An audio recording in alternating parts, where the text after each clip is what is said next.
Morning guys, welcome back to my channel. তার সকাল সকাল ভিডিওটা শুরু করে দিয়েছি, তোমাদের জন্য নিয়ে এসেছি আজ কেক রেসিপি। তো বন্ধুরা দেখতেই পাচ্ছ, আগে তোমাদেরকে কেকটা দেখিয়েছিলাম স্পঞ্জ কিভাবে বানাবে। তো এটা হচ্ছে ব্রেড নাইফ, দেখে নিও। তো এটা দিয়ে তোমাদের আজ কেকটা যে ফার্স্ট যেটা তোমাদেরকে দেখিয়েছিলাম, আজকে তাকে আইসিং করা শেখাবো, কি করে আইসিং করি আমি। তো সেটাই তোমাদেরকে দেখাবো। তো দেখো, ব্রেড নাইফ দিয়ে ফার্স্টে ভালো করে আঁচ টেনে নিচ্ছি। তো ব্রেড নাইফ দিয়ে আমি পুরোটা কাটতে পারবো, কিন্তু আমি ব্রেড নাইফ দিয়ে কাটছি না, তোমাদেরকে দেখানোর সুবিধার্থে আমি সুতো দিয়ে কেটে দেখাচ্ছি। তো এইভাবে কিছু একটা জিনিস দিয়ে আঁচ দিয়ে নিবে, এরপর সুতোটা ঠিক সেই আঁচ বরাবর দিয়ে দু সাইড থেকে টেনে দেবে। এইভাবে টেনে দিলে দেখতে পাবে কেকটা দুভাগ হয়ে গেছে, খুব সুন্দর সমান করে দুভাগ হয়ে যাবে, যেটা মানে কোনো তোমার সমান মানে সমানভাবে হয়ে যাবে, ঠিক আছে। তারপর আমি 3টা ভাগ সমান করে কেটে নিয়েছি। এরপর প্রথম ভাগটা বসিয়ে দিয়েছি, দিয়ে এর মধ্যে আমি তোমার সুগার সিরাপ দিয়ে দিয়েছি। সুগার সিরাপ দেওয়ার পর এতে আমি ক্রিম দিলাম। তো ক্রিমটা দেওয়ার পর ক্রিমটাকে আমি ভালো করে মানে চারপাশে লাগিয়ে নেব, যেটা আমি ফার্স্ট লেয়ার যেটা দিয়েছি সেই লেয়ারটাতে। এরপর আমি সেকেন্ড লেয়ার বসাবো। তো ফার্স্ট লেয়ারটা ভালো করে কমপ্লিট করে নিই। ফার্স্ট লেয়ারটা কমপ্লিট হলেই এর উপরে আমার সেকেন্ড লেয়ারটা বসানো হবে। তো তোমরা যারা আমার প্রথম কেক স্পঞ্জ ভিডিওটা দেখোনি, তারা কেক স্পঞ্জ ভিডিওটি দেখে নিও। আমি সেটির লিংক আমি ডেসক্রিপশনে দিয়ে দেব, অথবা আমার চ্যানেলে গেলেও সেখানে পেয়ে যাবে তোমরা। তো আমার ভিডিওগুলো তোমাদের কেমন লাগে জানি না, কিছু যদি জানার থাকে তবে কমেন্ট বক্সে কমেন্ট করো, আমি নিশ্চয়ই তোমাদেরকে জানানোর চেষ্টা করব।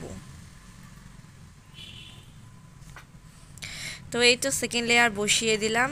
এখানেও ঠিক সেমভাবে আমি এখানেও সুগার সিরাপটা দিয়ে নেব। সুগার সিরাপটা দেওয়ার মানেটা হচ্ছে কেকটা স্পঞ্জ মানে যেটা মানে সফটনেস, কেকটার সফটনেসটা মানে সুন্দর বজায় রাখার জন্য সুগার সিরাপটা দেওয়া হয়। তো এরপরও আবারও ক্রিম দিয়ে ভালো করে এটাকেও বসিয়ে নিচ্ছি। তারপর থার্ড লেয়ার দেবো। আমি কেকটাকে মোট 3 ভাগে ভাগ করেছি, তোমরা ইচ্ছে করলে কেকটাকে 2 ভাগেও ভাগ করতে পারবে।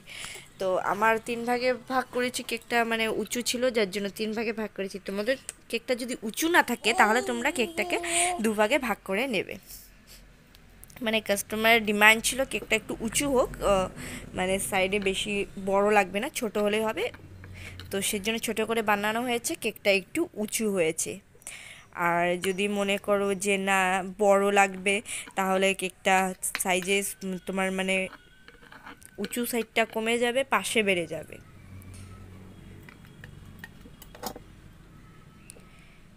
তো এইভাবে থার্ড লেয়ারও বসিয়ে দিলাম। সেম একইভাবে আমি এখানেও সুগার সিরাপটা দিয়ে নেব, দিয়ে ক্রিমটাকে ভালো করে সুন্দর করে লাগিয়ে নেব।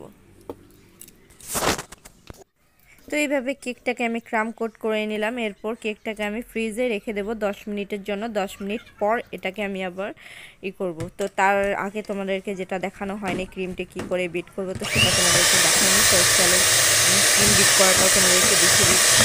একটা গামলাতে লিকুইড মানে ক্রিমটা লিকুইড হয়, আমি দিলে ক্রিম ইউজ করি, তো সেটা আমি নিয়ে নিয়েছি। এই লিকুইড ক্রিমটাকে এই ব্লেন্ডার দিয়ে আমি ব্লেন্ড করবো। ব্লেন্ড করতে করতে এটা একটা ক্রিমে পরিণত হবে। যখন বুঝতেই পারবে তোমরা যে গামলাটাকে তোমরা যখন উল্টে দেবে পড়ছে না জিনিসটা বা নড়ছে না, তখন বুঝতে পারবে যে এই জিনিসটা হয়ে গেছে। তো এরপর ওভারবিট করবে না। ওভারবিট করলে ক্রিমটা তখন কী হয়ে যাবে তোমাদের মানে যেটা তুমি যে কাজে ব্যবহার করতে চাচ্ছ, তো সেই কাজটা হবে না। তো কীভাবে ফার্স্টে বানিয়েছিলাম যেটা তোমাদেরকে দেখানো হয়নি, কারণ ক্রিমটা কম হয়ে যাওয়ার জন্য আমি আইসক্রিম তৈরি করে দিচ্ছি। অলমোস্ট ক্রিমটা আমার তৈরি হয়ে গেছে। তো এবার আমি যেটা প্রথমে ফ্রিজে কেকটা রেখে দিয়েছিলাম সেটা 10 মিনিট হয়ে গেছে। 10 মিনিট পর বের করে নেব। এরপর কেকের কালার ছিল রেড, তো সেই জন্য আমি এখানে অ্যাকচুয়ালি এটা রেড কালার টোটাল হয়নি, তো রেড কালারটা পরে আমি মিক্স করব। তো ক্রিমটা কালার করে নিয়েছি, এই ক্রিমটাকে সুন্দর করে উপর দিয়ে লাগিয়ে নেব। স্প্যাচুলার সাহায্যে আমি ভালো করে কেকটাকে ফিনিশিং দিয়ে নেব। তো আস্তে আস্তে দেখো আমি কেকটা ফিনিশিং করছি। তো কেকটাকে সুন্দরভাবে ফিনিশিং দিয়ে নেব, কারণ কেকটার উপরে কোনো ডিজাইন ছিল না, যার জন্য কেকটা পুরো ভালোভাবে ফিনিশিং দিতে হবে। আর যদি ডিজাইন থাকে তবে ভালো করে ফিনিশিং না দিলেও চলে, কারণ উপরে ডিজাইনটা আসবে। তো যেহেতু এটার মধ্যে কোনো ডিজাইন ছিল না, যার জন্য এটা আমার ফিনিশিং দিতে হবে। আর এটা ছিল একটা জেল কেক, তো উপরে একটা জেল লাগাতে হবে। তো এটা পুরোপুরি ফিনিশিং করছি, তোমরা দেখে নাও।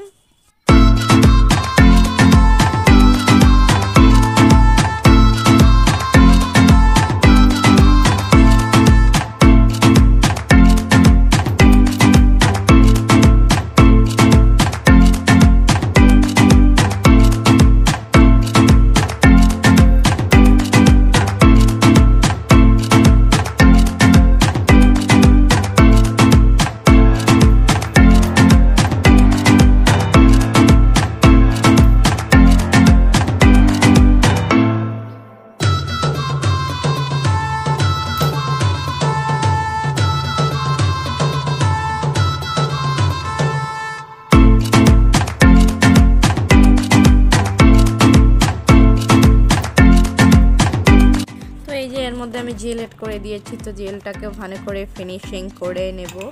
তো টোটাল ফাইনালে কি লুক আসছে তো তোমাদেরকে সেটাও দেখাচ্ছি।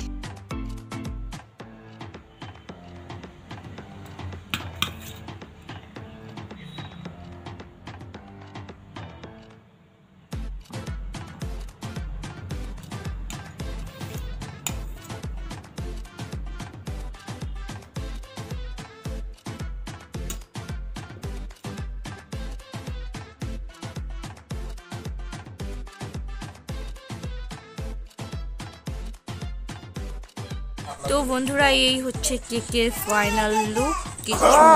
সুগার স্টার বসিয়ে দিয়েছি, আর এটা হচ্ছে আর্টিফিশিয়াল ফ্লাওয়ার। কাস্টমারের ডিমান্ড ছিল, তো আর্টিফিশিয়াল ফ্লাওয়ার দেওয়া হয়েছে। আমাদের ভিডিওগুলো যদি তোমাদের ভালো লেগে থাকে তবে আমার চ্যানেলটাকে লাইক, কমেন্ট, শেয়ার করে